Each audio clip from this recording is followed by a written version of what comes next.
The mud was a cold, greedy thing, sucking at their boots and clinging to their fatigues with the persistence of a nightmare. At the Marine Corps' Advanced Infantry Training Center, the rain was a constant, miserable companion, turning the grueling obstacle course known as the Crucible into a slick, treacherous hellscape. For the recruits of Alpha Company, it was just another Tuesday. They grunted, swore, and hauled themselves over walls and under barbed wire, their faces masks of strained determination. All except for one. Recruit Lena Petrova moved through the course with a quiet, almost unsettling economy of motion. Where others used brute force, she used leverage. Where they scrambled, she flowed. She was never the fastest, never the loudest, but she finished every obstacle with a clean precision that seemed out of place amidst the chaos. To her drill instructor, Gunnery Sergeant Croft, this wasn't a virtue. It was a flaw. Croft was a man carved from granite and fury, a decorated Force Recon Marine who believed that hesitation was a fatal disease and that a warrior's spirit should be a roaring fire, not a quiet flame. He saw Petrova's calm as weakness, her precision as timidity. "Petrova," he bellowed, his voice cutting through the downpour. She had just cleared the high wall, landing softly on the other side, while another recruit crashed down beside her. What was that? A ballet recital. I want to see aggression. I want to see fire. You move like you're afraid to break a nail. Lena stood at attention, mud dripping from her chin, her expression unreadable. "No, Gunnery Sergeant," she said, her voice even. "You think this is a tea party?" He roared, getting inches from her face. "You think the enemy is going to wait for you to think? Out here, you fight, you bleed, you break. I don't see a fighter in you. I see a ghost." That was the word he and the other recruits had settled on for her. The ghost. She was there, but not there. She hit every target on the rifle range, but her breathing never hitched. She could field strip her rifle blindfolded in under a minute, but she never celebrated with the others. She was an enigma, and in the hypermasculine, bravado-fueled world of elite infantry training, enigmas were treated with suspicion. The mockery was relentless. In the barracks, they joked that she was probably a librarian who took a wrong turn at the recruitment office. During forced marches, they'd watch her steady, rhythmic pace and call her the machine. They didn't understand it. They didn't see the years of pain and discipline etched into the very core of her being. They just saw someone who didn't fit, someone who wasn't one of them. Lena endured it in silence. She had sought this place out, this crucible of noise and pain, for a reason. She was trying to burn away a past that clung to her like a shroud. She was trying to start over, to be just another number, another recruit in the machine. She wanted to be normal, but her past was a stubborn ghost, and her training, the real training, was buried so deep it was part of her DNA. She had been taught by masters of a silent, lethal art, and pretending to be a novice was the hardest mission she had ever undertaken. Croft was determined to break her or wash her out. He saw her as a liability, a weak link that could get others killed. He rode her harder than anyone, piling on extra duties, harsher critiques, and public humiliations. "You don't have the killer instinct, Petrova," he'd sneer after a hand-to-hand combat drill where she had disarmed her opponent with 3 precise, disabling moves instead of a flurry of wild strikes. "You don't want it enough." She never argued. She never broke. She just absorbed the pressure, her calm a stone wall against which his fury crashed and broke. What Croft and the others couldn't know was that she had seen what killer instinct looked like when it was unleashed without control. She had seen the abyss, and she had spent the last 2 years trying to forget the faces of the men she had watched it swallow whole. She wasn't here to learn how to be a killer. She was here to learn if she could still be a soldier. And as the final week of training approached, with its ultimate test looming, she was beginning to doubt it herself. The final test was called Operation Viper's Nest, a hyper-realistic 72-hour hostage rescue simulation set in a sprawling, multi-story urban warfare complex nicknamed the Anthill. It was designed to be the ultimate stress test, a chaotic maze of tight corridors, booby-trapped rooms, and hostile role players portrayed by some of the most seasoned combat instructors on the base. Gunnery Sergeant Croft stood before the assembled recruits of Alpha Company, a grim look on his face. The rain had finally stopped, but the air was heavy and humid. "Listen up," he barked, his voice echoing in the cavernous briefing hangar. "For the next 3 days, You are not recruits. You are a rapid response team. Your mission is to infiltrate the anthill, locate and secure a high-value hostage, and exfil without getting yourselves killed. The opposition is a well-armed, well-trained insurgent cell. They will be using simunition. It will hurt. It will feel real. Because out there, the cost of failure is real. His eyes swept over the tense faces of the recruits, finally landing on Lena. Every member of your team is a link in a chain. One weak link, and the entire chain breaks. Do not be that link. The implication was clear, and it hung in the air like a bad smell. Lena stared straight ahead, her face impassive, but inside, a cold knot tightened in her stomach. She had been assigned to Bravo team, led by a cocky, aggressive recruit named Diaz who saw Croft's disdain for Lena as a green light for his own. "Ghost," Diaz said with a smirk as they geared up. "You've got rear security. Just try to keep up and don't get in the way. Let the real grunts handle the work." Lena simply nodded, chambering around into her M4 rifle.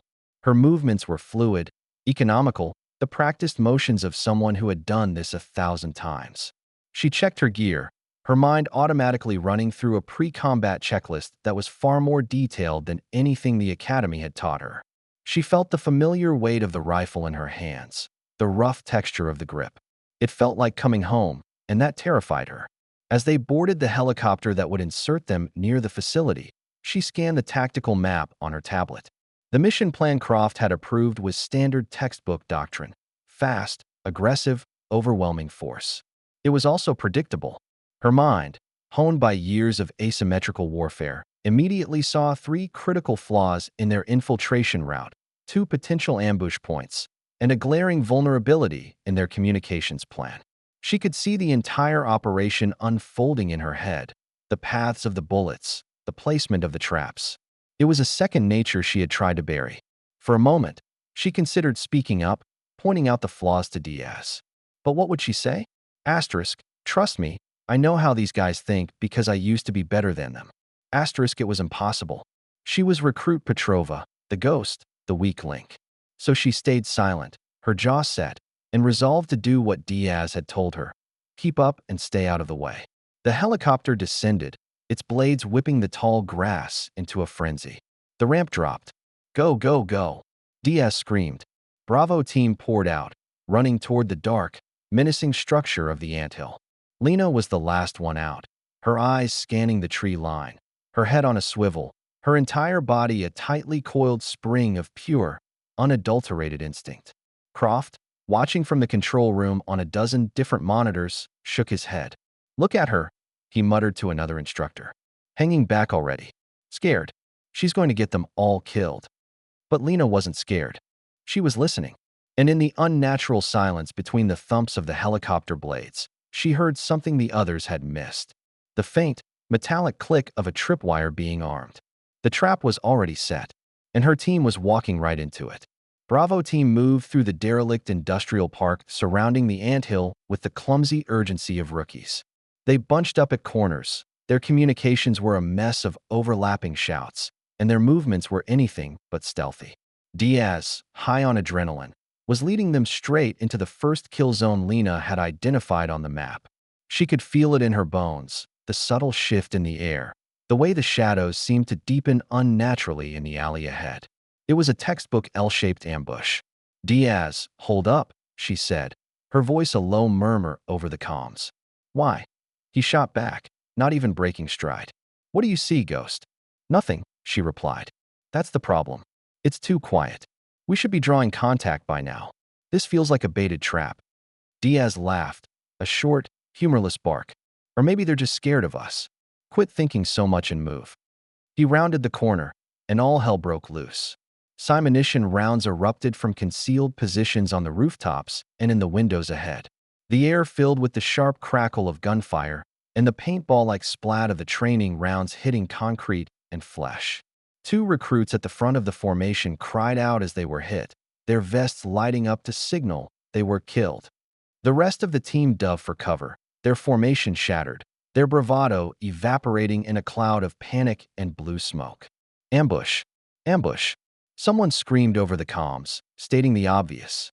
Diaz was pinned down behind a rusted-out dumpster, firing blindly in the direction of the attack.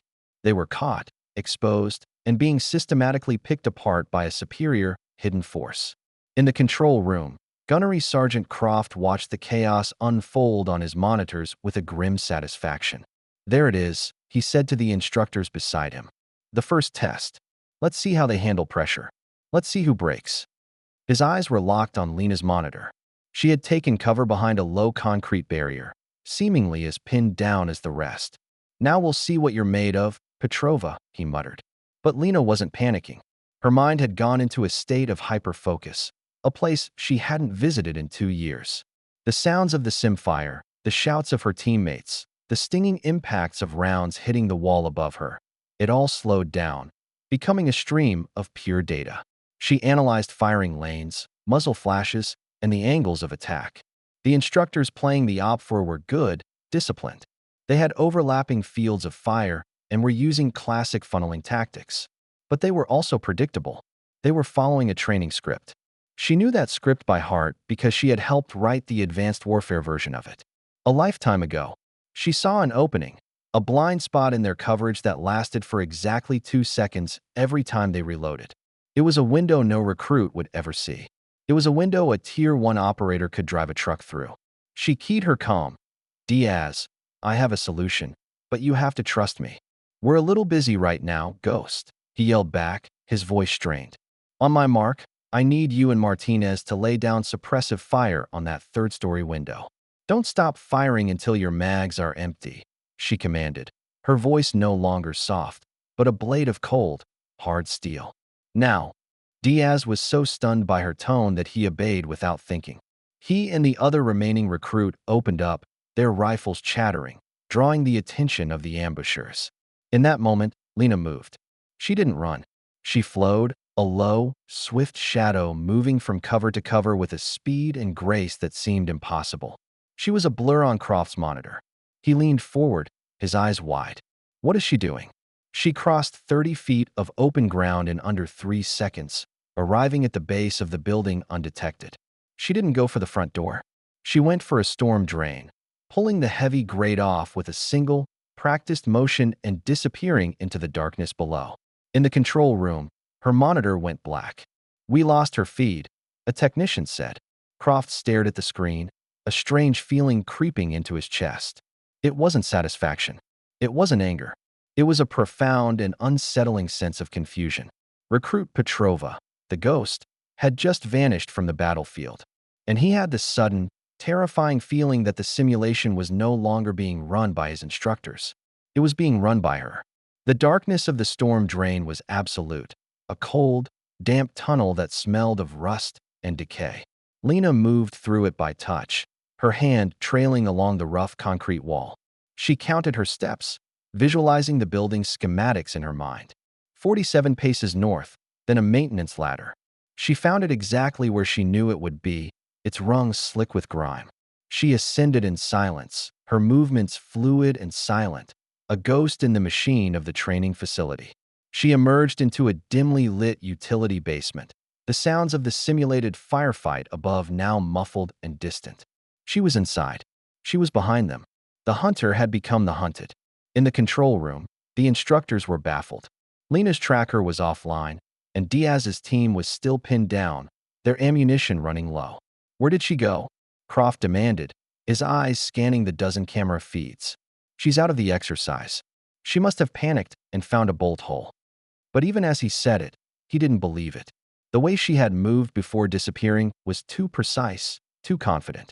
Up on the 3rd floor, 2 of the instructors playing the OPFOR were crouched by a window, methodically eliminating the rest of Bravo team. They were seasoned veterans, enjoying the exercise, confident in their superior position. "That's the last one," one of them said as Diaz's vest lit up. "Team's wiped. Let's call it." "Wait," the other one said, pointing to his motion sensor. "I've got something. Internal. Moving up the stairwell. Fast." Before he could finish the sentence, the door to the room burst open. Lena was a blur of motion. She didn't use her rifle. She moved between them with a brutal, disabling efficiency. A strike to the throat of the first man sent him staggering back, gagging. A joint lock and takedown on the second had him on the floor, his sim rifle skittering across the room. Before he even knew what was happening, she neutralized them both in under 5 seconds. In the control room, their body cam feeds suddenly went haywire, showing a chaotic whirl of floor and ceiling before cutting to black. The icons for Op for 2 and Op for 3 on the main map blinked red. Eliminated. Croft stared, his mouth hanging open. What the hell just happened? A third instructor, positioned on the roof as a sniper, saw the commotion on his own feed. He swiveled his rifle, aiming down the stairwell, trying to get a lock on the unknown hostile. He saw a shadow move, then another. It wasn't one person. It was two. Lena had propped up the vest of one of the unconscious instructors in a doorway, creating a decoy. While the sniper was focused on it, she was already moving along the opposite wall, flanking him. The sniper's feed went dead a moment later. Op for 1, eliminated, the computer voice announced calmly. The remaining instructors in the building were now on high alert, communicating frantically. An unknown hostile, one of the recruits, had somehow gotten inside and was dismantling their ambush from the inside out. They began to regroup, to hunt her. It was a mistake. Lena moved through the building like a wraith. She used the environment, the shadows, the echoes of the cavernous structure to her advantage. She set up false trails, used comm chatter to misdirect them, and picked them off one by one with a terrifying precision. She wasn't a recruit anymore. She was an apex predator in her natural habitat. In the control room, Croft and his team watched in stunned silence as the icons for their elite instructors blinked red, one after another. "She's hunting them," an instructor whispered, his voice filled with disbelief. "She's not just reacting. She's systematically hunting our Op for."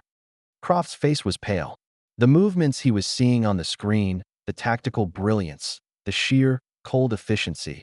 It wasn't something you could learn in a training course. It was something forged in the crucible of real-world combat at the highest possible level. This wasn't a recruit having a lucky day. This was a masterclass in special operations. Finally, there was only one hostile left, the instructor playing the role of the insurgent leader, holding the hostage in the building's central command office. Lena approached the final room. She didn't stack up at the door. She didn't prepare for a dynamic breach. She did something no one expected. She went quiet. For a full minute, there was no movement, no sound. The instructor inside grew tense, his rifle trained on the door, expecting the final assault. In the control room, Croft leaned forward, his knuckles white. What is she waiting for? Then they saw it. A small, almost invisible drone, one she must have taken from the Op for Zone gear, slipped under the door. Its camera feed popped up on a side monitor. It showed the room's interior, the position of the hostile, the location of the hostage. She was gathering real-time intelligence. Then she acted. A flashbang, thrown through the ventilation grate, not the door, detonated inside. As the instructor was disoriented, she breached, not from the front, but from a ceiling panel above, dropping down behind him. She had him disarmed and neutralized before the smoke from the flashbang had even cleared. Hostage secured. Her voice, calm and steady, came over the comms. Bravo team mission complete. The entire control room was silent, the only sound the soft hum of the servers. They had just witnessed a single trainee dismantle a team of hardened combat instructors in under 15 minutes. Croft sank into his chair, the disdain and fury gone, replaced by a single, overwhelming question that echoed in the silence of his mind. Who was she? The silence that followed Lena's calm, mission complete, transmission was heavier than any explosion. In the control room, a dozen hardened instructors stared at the monitors, their faces a mixture of shock and disbelief. They had just watched a single recruit, the one they had all dismissed as a timid ghost, systematically dismantle their most elite role-playing team with a level of tactical genius that bordered on supernatural. The simulation was over. The exercise was won. But the real battle, the one for understanding, had just begun. Gunnery Sergeant Croft was the first to move. He shoved his chair back with a loud scrape and stormed out of the control room, his face a thunderous mask. He wasn't just confused, he was angry. Angry at being so wrong. Angry at the inexplicable performance that had just shattered his entire understanding of a trainee's capabilities. He strode onto the training floor of the anthill, his boots echoing in the now silent structure.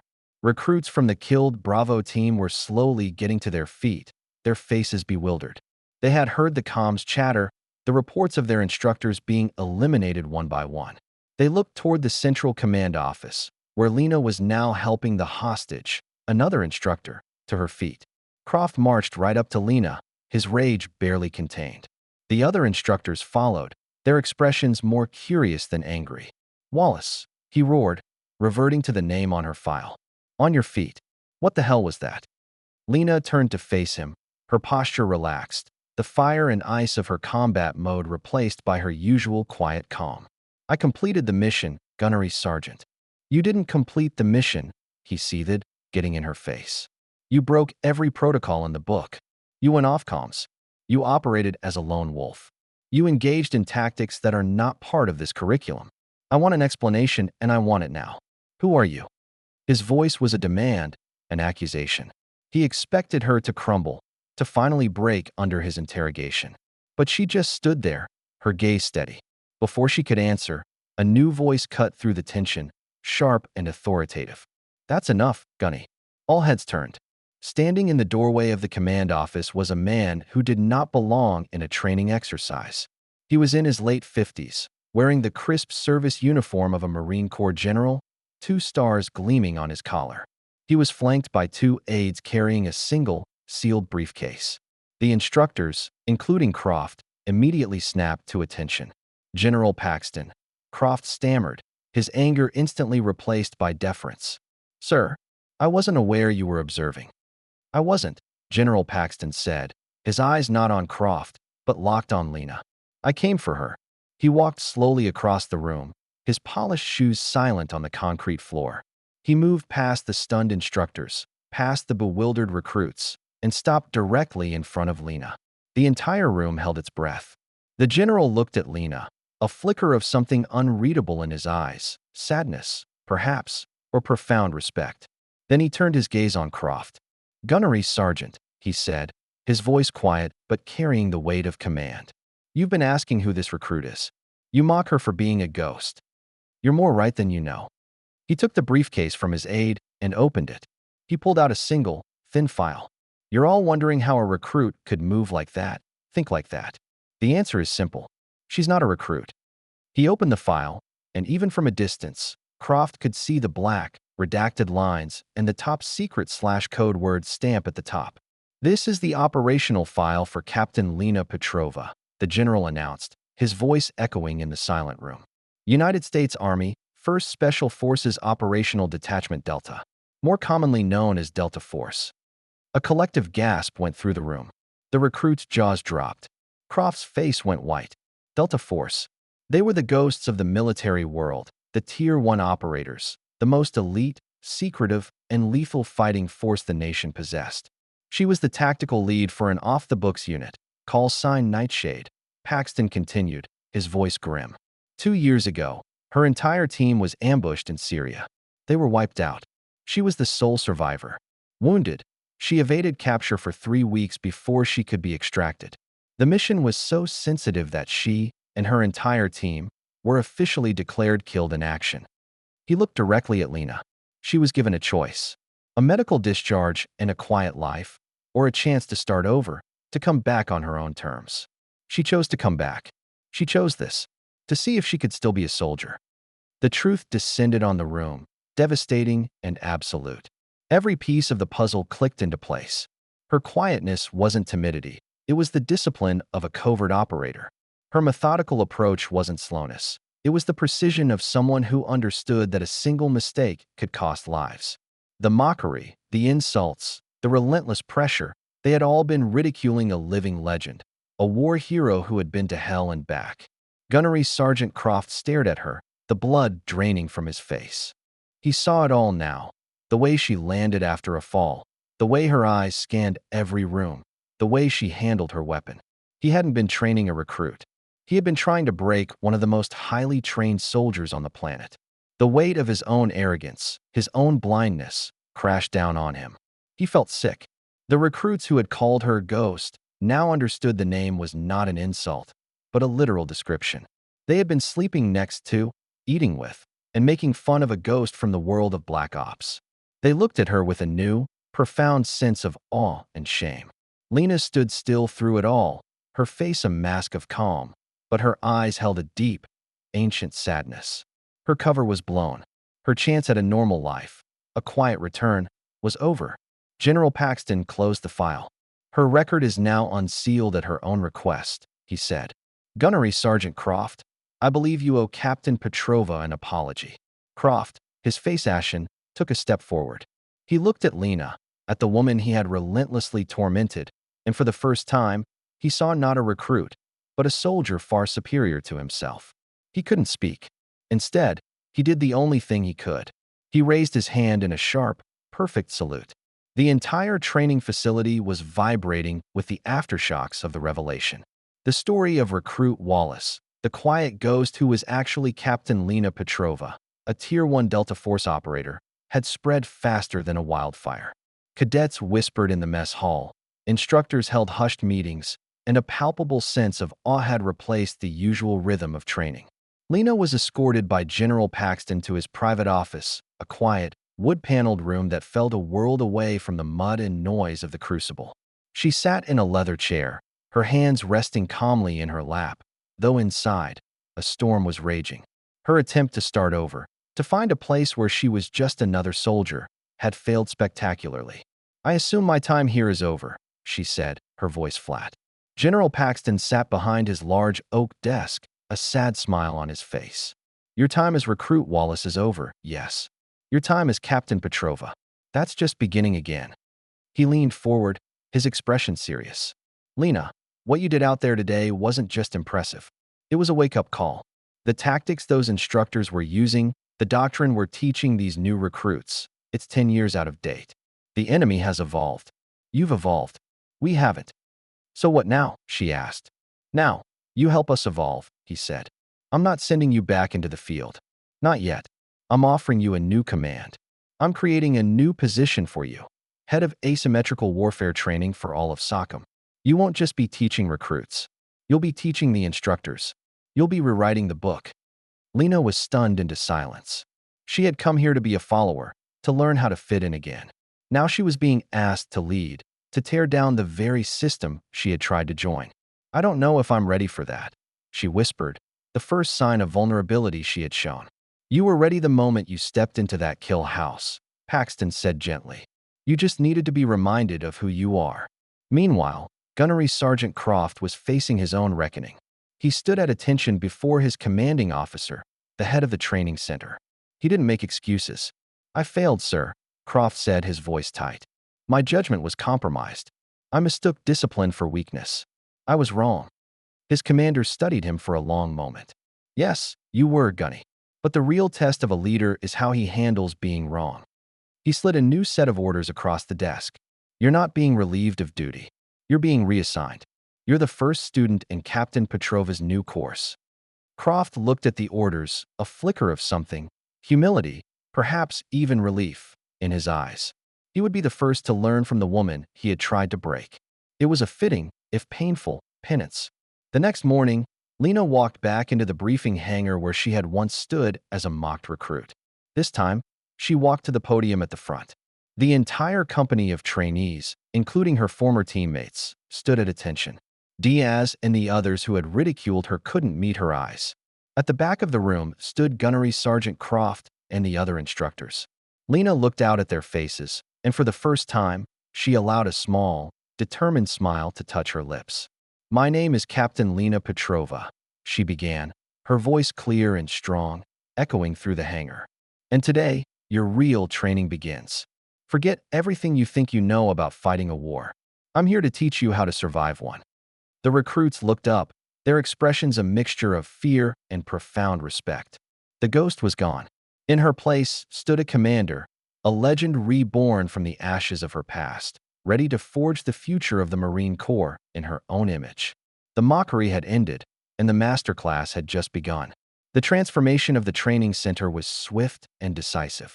The old doctrines were thrown out, replaced by a new curriculum designed and implemented by Captain Lena Petrova. The program was codenamed Project Chimera, a nod to the multifaceted, ever-changing nature of modern warfare. Lena was relentless. She ran the instructors, including Gunnery Sergeant Croft, through the same brutal, psychologically demanding scenarios that had been the hallmark of her own Tier 1 training. She broke down their reliance on brute force and taught them the art of subtlety, of psychological warfare, of winning a battle before the first shot was ever fired. Croft, to his credit, became her most dedicated student. He absorbed her lessons with a quiet, focused humility that impressed even Lena. He saw the battlefield through her eyes now, not as a place of brute strength, but as a complex chessboard. He learned to respect the thinker as much as the warrior. Lena's former peers from Bravo team were held back, required to complete the new Chimera course from the beginning. Diaz, once the cocky leader, was now a humbled and diligent student. He watched Lena with a reverence that bordered on worship. He and the others had mocked a ghost, and now that ghost was their only guide through a new kind of hell.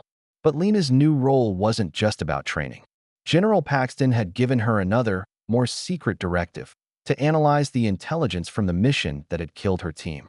She spent her nights in a secure data vault, poring over the redacted files of Operation Nightshade.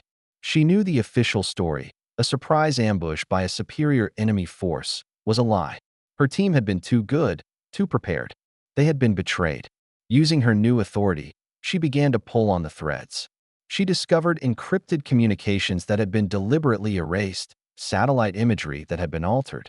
A deep state faction within their own intelligence community had leaked their position. Her team hadn't been defeated, they had been sacrificed. The realization settled in her not with fiery anger, but with a cold, hard resolve. Her war wasn't over.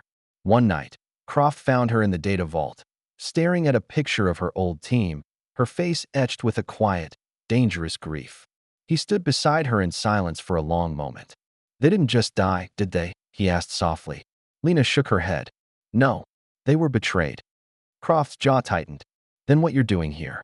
It's not just about training new soldiers." "No," she said, her eyes turning from the photo to him. "It's about making sure that the soldiers we train are never sent into a fight their own side has already decided they should lose." A new, unspoken alliance formed between them. Croft became her right hand, her most trusted NCO, helping her forge a new generation of warriors who were not just lethal, but wise. They were loyal not just to the chain of command, but to the truth. A year later, Lena stood on the observation deck overlooking the final test of the first graduating class of the Chimera program. The recruits moved through the anthill not with the sloppy aggression of the past, but with the silent, deadly grace of ghosts. They were a symphony of lethal precision. General Paxton stood beside her. "You've created a new breed of warrior, Captain." "I just reminded them what a warrior is supposed to be," she replied. He handed her a new file, this one with a single name on it, the name of the intelligence director who had signed the order that sacrificed her team. "We found him," Paxton said. "He's running a private military company out of Brussels. The president has authorized a black book operation to bring him in. He wants you to lead it." Lena looked down at the file. This was the end of one chapter and the beginning of another. She was being asked to go back into the shadows, to hunt the man who had created her ghost. She looked out at the new soldiers she had trained, warriors forged in her image. "I won't be going alone," she said. In the final scene, Lena is gearing up in the hangar, the familiar weight of combat armor feeling like a second skin. Her team is with her, the best graduates of her own program. Gunnery Sergeant Croft stands before her, checking her rifle. "Give him hell, ma'am," he said, his voice filled with a pride that was now earned. Lena nodded, a faint, dangerous smile on her lips. "That was always the plan, Gunny." The ramp of the stealth transport lowered. She was no longer a recruit, no longer just an instructor. She was Captain Lena Petrova, call sign Echo, the leader of a new kind of special force. She had been mocked, broken, and declared dead. But now, she was heading back into the war, not as a ghost of the past, but as the architect of the future. The mockery was a distant memory. The mission was all that remained.